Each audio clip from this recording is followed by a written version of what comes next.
narito po ang kasaysayan ng Pilipinas sa ating pagsali sa kasaysayan ng Olympics. Ang kasalukuyang Olympic ay pinaglalabanan ng higit 200 bansa. Sinasagawa ito kada 4 na taon. Nag-umpisa ang Olympic noong 776 before Common Era sa Olympia, Greece. Ang 1896 Modern Olympic ay kauna-unahang Olympic na ating alam ngayon. Sa Athens, Greece ito isinagawa noong April 6, 1896. Lumipas sa mga taon, wala pang partisipasyon ang Pilipinas na nooy nasa ilalim ng pamamahala ng Amerika. At makasaysayan nga ang pagkasali ng Pilipinas noong 1924 sa unang pagkakataon. Ang nag-iisang ating representative na si David Nepomuceno sa track and field. 1928 napasali sa Olympic ang ating kauna-unahang atleta sa high jump event na si Simeon Toribio. Sina Teofilo L. Diponso at Taburan Tamsi naman ang dalawang unang naging kwalipikado na Filipino swimmer sa Olympic. Si Tamsi ang kauna-unang Muslim na atleta natin at si El Diponso naman ang kauna-unahang nakapagbigay ng medalya para sa Pilipinas bilang bronze medalist.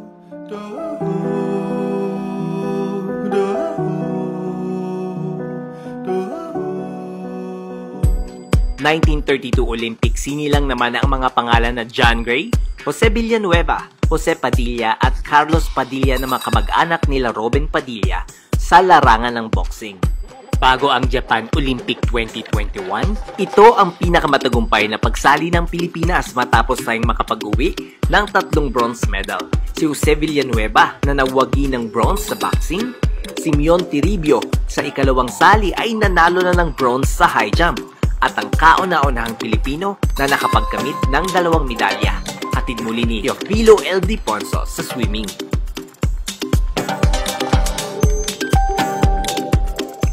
Ang 1936 Olympics sa Germany ang isa sa pinaka-controversial na Olympic sa kasaysayan.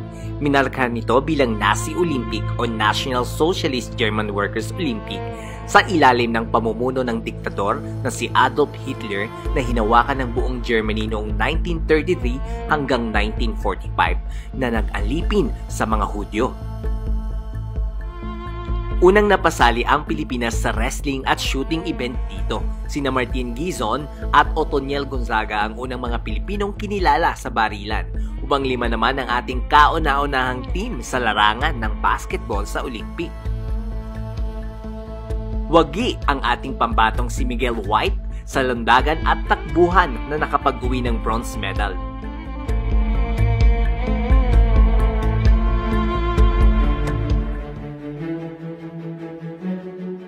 Sa Japan dapat gaganapin ang 1940 Olympics. Pero dahil sa pananakop ng Japan sa China at pag-uumpisa ng ikalawang digmaang pandaigdig, nakansila ang mga Olympic noong 1940 at 1944. Isa ang Pilipinas sa dumanas ng matinding pagkadurog dahil sa giyera. Naging sentro ng pagwasak ang Kamaynilaan. Ngunit noong taong 1946, lumaya na ang Pilipinas sa pananakop matapos ibigay ng Amerika ang sariling pamamahala sa ating bansa.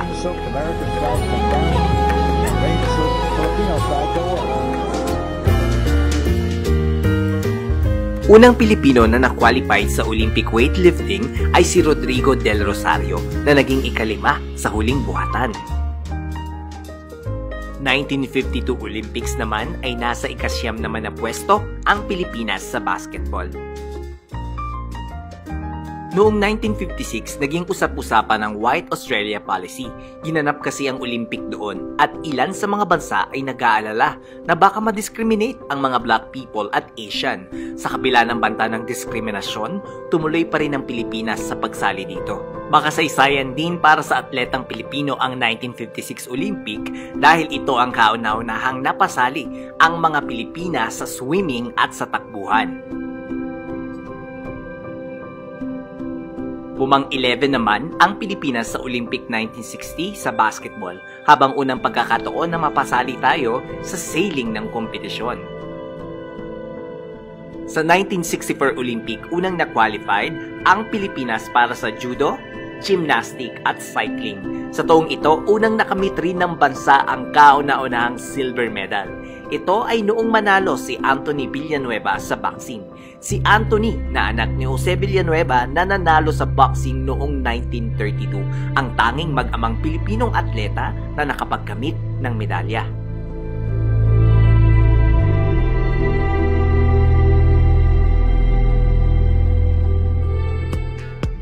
Nabigumang maiuwi ng grupo nila Rolando Guabes ang pagkapanalo sa cycling noong 1968, sila pa rin ang ilan sa magagaling sa Asia.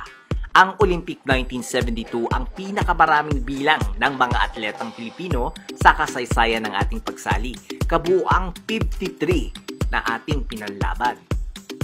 Nakasyam naman sa pwesto si Salvador Del Rosario sa weightlifting.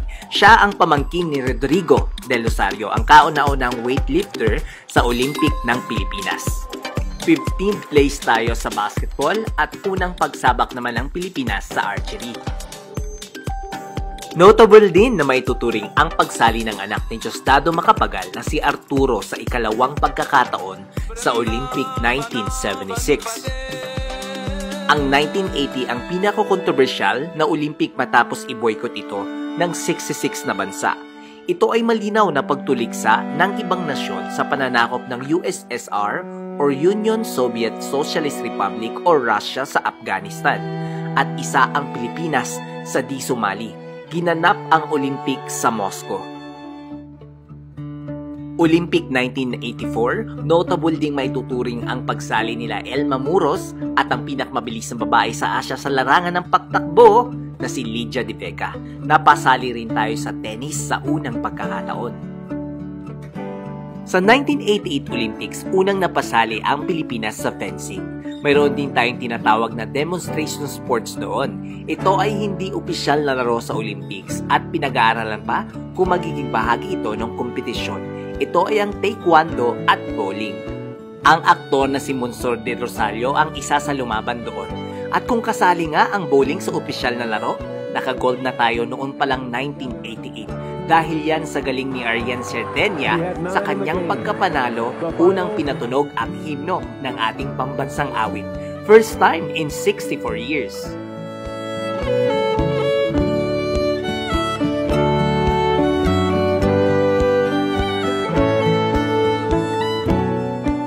Opisyal namang nagwagi si Leopoldo Cervantes ng bronze sa boxing. 1992, muling nagwagi ang Pilipinas sa larangan ng boxing. Bronze din ang nakuha ni Ruel Velasco. Kasabay ng pagpasok ng Pilipinas sa larangan ng equestrian. /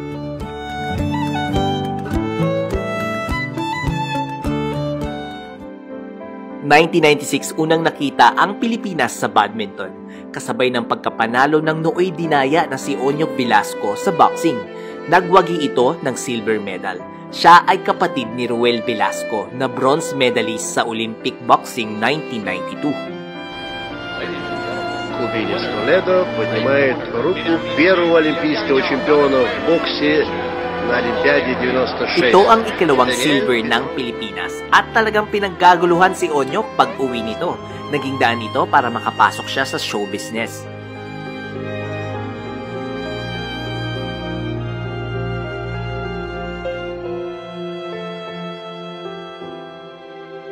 Taong 2000, unang napasali ang bansa sa rowing. Nag-rank 18 ang ating pambatong si Benjamin Tolentino. Umangpito naman ang Pilipinas na si Mary Rivero sa taekwondo noong Olympic 2004. Isa na namang gintong medalya ang nakamit natin sa Olympic na ginanap sa China. Ngunit tinawag itong representation sport only. At kagaya ng bowling at billiards, ay hindi naging opisyal na sport sa Olympics kahit kailan. Si Wally Wang ang nagwagi ng gold sa wushu or martial arts event.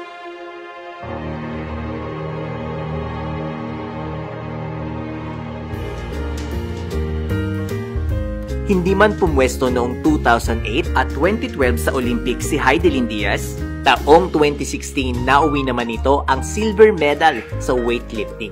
Isa muling tagumpay para sa ating bansa kung saan pinagdiwang ito ng ating mga kababayan.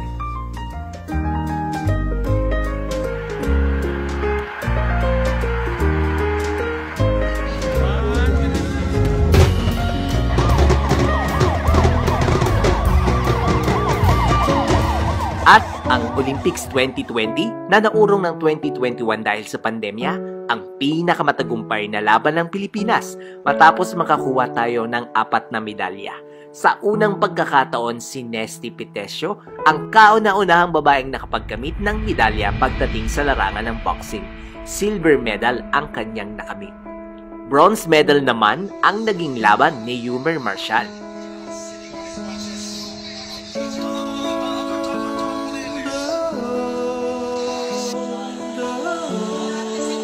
Nakamit rin ni Carlo Paalam ang isa na namang medalya, ang silver medal para sa Pilipinas.